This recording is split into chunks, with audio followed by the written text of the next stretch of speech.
তো hello friends, আমি Sandeep and আপনারা দেখছেন লার্নিং দুনিয়া 2.0 ইউটিউব চ্যানেল। তো ফ্রেন্ডস, আবারও কিন্তু আপনারা যারা প্রাথমিক শিক্ষক নিয়োগ প্রক্রিয়ার সাথে যুক্ত চাকরি প্রার্থী রয়েছেন, অর্থাৎ আপনারা যারা মেনলি 2022-এর টেট পাস চাকরি প্রার্থী রয়েছেন এবং আগামীতে আপনারা যারা ইন্টারভিউ নোটিফিকেশন প্রকাশের জন্য অধীর আগ্রহে দিন গুনে চলেছেন এবং বারবার যারা অফিসিয়ালিভাবে বিভিন্ন ইনফরমেশন পাওয়ার জন্য ওয়েট করে রয়েছেন, মূলত তাদেরকে উদ্দেশ্য করে আজকের এই ছোট্ট এবং আর্জেন্ট ভিডিওটা কিন্তু ক্রিয়েট করতেই হচ্ছে। বিশেষ একটি দুঃসংবাদ কিন্তু আপনাদের জন্য উঠে এসছে, তাই ছোট্ট এই ভিডিওটা ক্রিয়েট করে অ্যাডভান্সলি আপনাদেরকে বিষয়টা জানানোর চেষ্টা করছি। দেখুন ফ্রেন্ডস, আপনারা কিন্তু সকলেই জানেন যে রাজ্যের ওবিসি কেস বা ওবিসি মামলা যেটা রয়েছে, সেই মামলার হিয়ারিংয়ের ওপরে আমরা সকলেই কিন্তু ফোকাস রেখেছি। আমরা সকলেই জানি যে পরপর কয়েকটা ডেট কিন্তু পরিবর্তিত হয়েছে ইতিপূর্বে সুপ্রিম কোর্টে চলতে থাকা ওবিসি কেসের হিয়ারিংয়ের।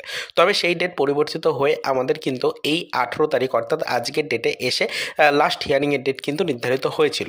তবে এই ডেটটাও কিন্তু আবারও পরিবর্তিত হয়ে গেল। অলরেডি কিন্তু আমরা দেখতেই পেলাম যে গতকালই অর্থাৎ 17 তারিখে কিন্তু কম্পিউটার জেনারেটেড এই ডেটটা আবারও কিন্তু পরিবর্তন করে দেওয়া হলো।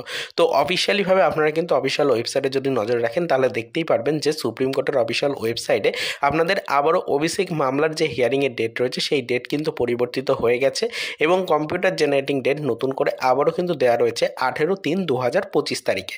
তো অবশ্যই বিষয়টা আপনাদের জানানো অত্যন্ত জরুরি, তাই আজকের এই ভিডিওটা ক্রিয়েট করে বিষয়টা আপনাদেরকে জানানোর চেষ্টা করলাম। তো আপনারা সকলেই জানেন যে এই ওবিসি মামলার উপরে আমাদের কতটা নির্ভর করতে হচ্ছে বা আগামীতে এই ওবিসি মামলা থেকে ঠিক কতটা গুরুত্বপূর্ণ আপডেট আসতে পারে আমাদের এই রিক্রুটমেন্টগুলোর ক্ষেত্রে। তো সেই ক্ষেত্রে সকলেই ফোকাস রেখে চলেছেন নোটিফিকেশনগুলোর দিকে।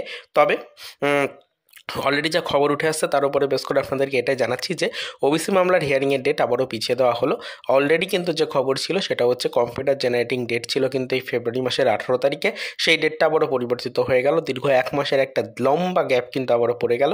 আবারও কিন্তু আপনাদের এই মামলার নেক্সটে কম্পিউটার জেনারেটিং যে হিয়ারিং ডেট রয়েছে সেটা কিন্তু 18/3/2025 তারিখ রাখা হয়েছে। তো আশা করি বিষয়টা আপনারা বুঝতে পারলেন। পরবর্তীতে আবারও আমরা এই বিষয়ের উপর আরও বিস্তারিত ইনফরমেশন কালেক্টের চেষ্টা করছি। যদি কোনো গুরুত্বপূর্ণ ইনফরমেশন বা আপডেট পাই অবশ্যই সেটা আমাদের চ্যানেলের ভিডিওর মাধ্যমে কিন্তু ডিটেলস আপনাদেরকে আমরা জানিয়ে দেওয়ার চেষ্টা করব।